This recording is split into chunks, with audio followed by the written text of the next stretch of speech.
Uiguano wa kiwonjoria gatagati ga bũrũri wa Kenya na China uthiĩte na mbere na gũciara matunda na gũciara mĩeke kĩheri kũrĩa Kenya bũrũri-inĩ na itoka-inĩ cia China. Nĩ kũrũmĩrĩra uiguano ũyũ kambuni cia gĩcaina ciambĩtie kwĩhanda bũrũri-inĩ igĩtanywo gũtura mĩeke kĩheri ya mawĩra na wonjoria bũrũri-inĩ. Kambuni ya ica ikuhĩ kwanĩrĩra gũka kwayo Kenya nĩ Huanen, itũũra rĩa Tatu City mwena wa Ruiru rĩkĩmĩnyita ũgeni na gũtura makĩria ma mĩeke 2,500 ya mawĩra kũrĩa Kenya. You know what this means? Kenya is really a champion on green investments, and solar panel manufacturing will be really a pioneer sector, and we are really proud and supportive as government that what Huanen Group is doing to really do solar panel manufacturing here and employ thousands of people.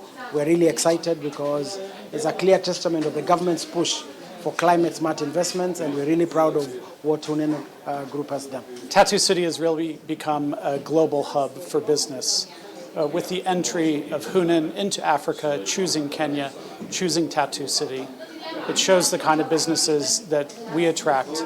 Huge amount of FDI. What does that mean for Kenya? It means jobs, economic growth, and a huge vote of confidence in Kenya and the economic climate here. Kambuni ĩno ĩbangĩte hamwe na maũndũ mangĩ gwaka nyũmba cia kĩrĩu, mĩtambo ya gũthondeka hinya wa riũa na ũthondeki wa indo itiganĩte. Kũringana na mũrũgamĩrĩri mũnene wa ũigithia bũrũri-inĩ John Mwendwa, ũthii ũyũ wa na mbere nĩ kĩonereria kĩa ũrĩa bũrũri wa Kenya ũthiĩte na mbere na kũgucia igithia kuma nja, makĩria thutha wa gũthondekwo gwa ceceni cia mwanya cia biacara iria ikũrĩkanaga ta special economic zones. We've signed a partnership with Huanen, where they will be using our facility, one of our facilities, at our park called Alp North Logistics Park, based in Tatu City.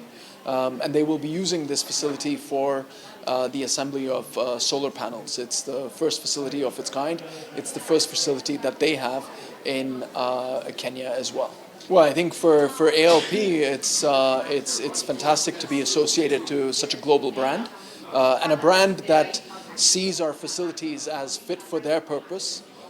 You know, I have visited one of their facilities in the United States.